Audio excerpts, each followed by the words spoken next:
I've always felt it was important to have dreams. After all, where are we if we're not looking at the stars? Dreams are what get us anywhere other than the bathroom. And so, as two of the tournament's 3 teams who are allowed to pursue their dreams instead of retraining in cyber, it was so exciting to enter the final game of the 2026 Nations knowing both France and Ireland had a chance to achieve their one great grand dream and claim the championship trophy. Their dreams came at differing levels of difficulty. Ireland had to win by 6 points or more away in Paris, which, a bit like my dream of receiving bread rationings from the government, sounds entirely plausible but hasn't happened since 1948, and France had to beat Ireland by 32 points, which, a bit like my dream of convincing Keira Knightley I'm a horse, was something they'd only ever done once, but you wouldn't put it past them doing it again. However, in the end, neither dream came true, as France shot past Ireland by a big enough margin to make things seem comfortable for them, but also a small enough margin to make things seem comfortable for England. So, how did France secure second, and just how disappointed should the Irish be? The French saw at the game by embracing the logic that gets me through the days without achieving my ultimate dream of one day seeing Crank free. I accept that it's probably never going to happen, but I'll just keep going about my business as usual in the hope that one day things may fall my way. France were not worried about points difference, they just went out to win,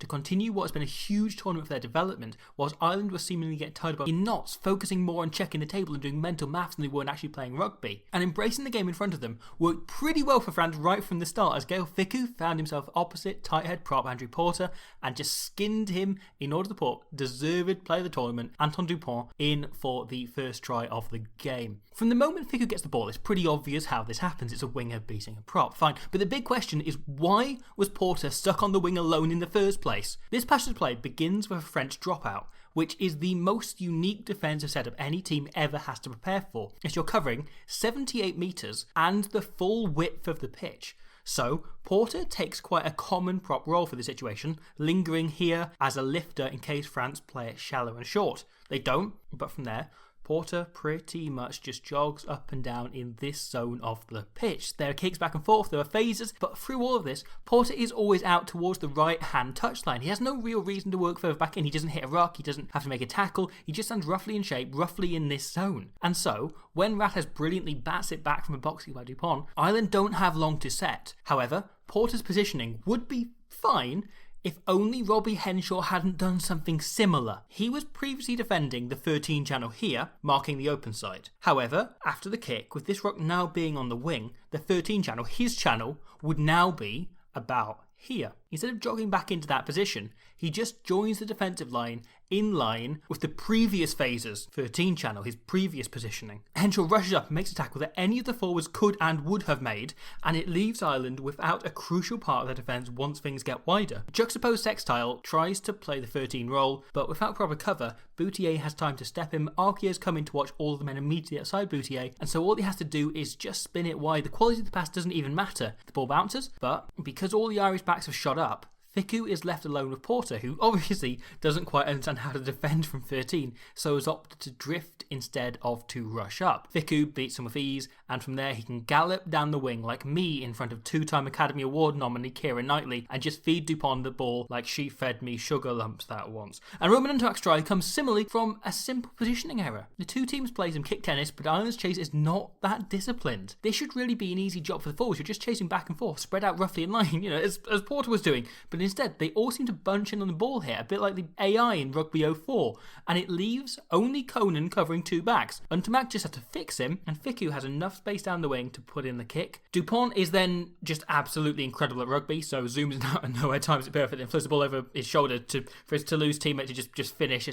He's so good, honestly. However, Ireland should have struck back 2 phases off the scrum, and they've good as tied in France's entire pack, leaving just backs on backs. Rattez steps in to watch the man at the back, and Boutier slides in wide into the wing. France here are playing a very standard pendulum, but the idea of most modern pendulum backfields is that you cover about 95% of the pitch at any time, and the 5% you don't cover changes often enough that the opposition can't find it. However, here, journaling sex surgeon knows exactly where that 5% is. He slides for a near perfect kick, and it'd be a try if not.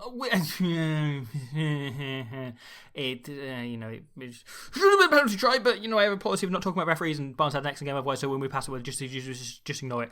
Later in the game, France appear wise to it and are covering it more feverishly, but Sex Tablet was still able to continue putting them under some pressure by sliding this kick in. Ireland's next chance also involves jiggling Sex Wanker. After an unsuccessful drive a few minutes earlier, Herring deliberately overthrows the ball to Aki, who is waiting at the tail. Aki then gives it short to Sex Hawk, coming in on the crash ball, aiming for a blind spot in the French line whilst the forwards are still engaged with the line out.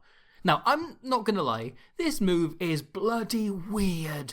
It's a perfectly decent idea. It's an idea that could work. I've seen been done at other levels, but I can't for the life of me understand why these two plays are this way round. Gillionaire Sex Cookie is a solid lad, but Bundy Aki is Samoan. He's a proper crash ball centre. Send him on the crash ball. Untamak is able to get a good enough shot on Sex Flan to slow him down, and Julien Marchand is able to get in, under, and hold him up. And from the resulting scrum, France run a ploy so obvious you wonder why everyone doesn't do it. With a man in the bin, they opt to play without a scrum half and instead put Dupont in at 10 to defend, figuring this must be a mismatch. Sex Chicken tries to go himself, he stops short, but there's a bunch more bullshit with the in the final few minutes of the line, blah blah blah blah, and eventually Cian Healy scores. However, this is pretty much the only accuracy Ireland were able to show in the 22-all game. Considering how clinical so many of these players are at club level, there's a solid amount of bed shitting going on from the boys not in blue. Doris here just mistimes his run by a fraction of a second and is unable to take the ball. Here, France read an enormously ambitious line out in the 22 and steal it. Here, Ireland just cock up catching one and blow a chance. And here, Ireland mistime a switch that wouldn't have worked anyway, lose the ball. And then we have the catalogue of daft penalties Ireland gave away whenever France seemed to get into their half in the second period,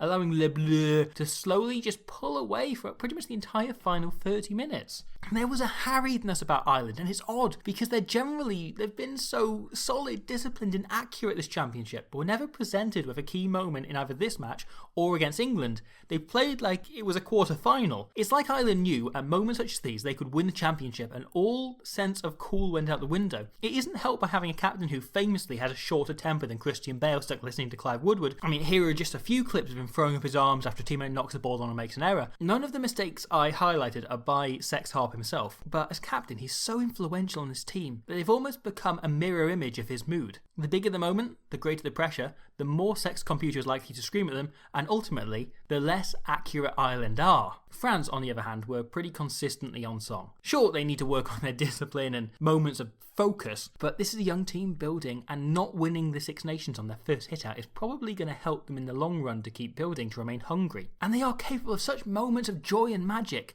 Untamak here, noticing Gibson Park is filling in the line, he dinks it, he evades Stockdale like he doesn't even exist, and drops it off to Vakatawa for a dreamy try. Because this game was about the bigger dream. France might not have been able to achieve the dream they set out for at the start of the day. They might have only been able to convince Natalie Portman they were a donkey. But this team's ultimate dream is not the 2026 Nations.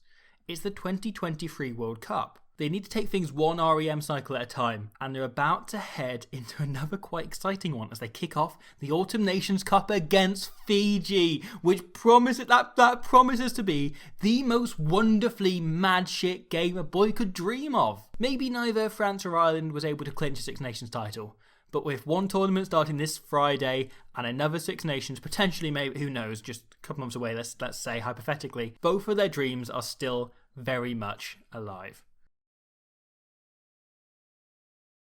Hello, I hope you enjoyed that. I hope you're having a really lovely evening. And that is the last game of the Six Nations now covered. Now, all of them have been covered in detail on the channel. There's a video on every single game from this year's Six Nations.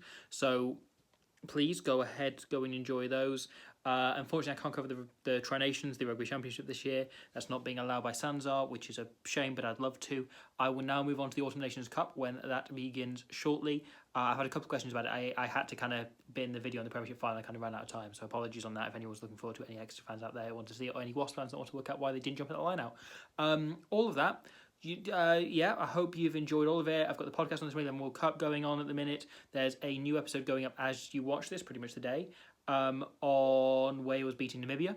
There's plenty more going on. There's loads more going on. Please follow all of it, and I'll see you for some Autumn Nations Cup action next week, all being well. Thank you very much, and good night.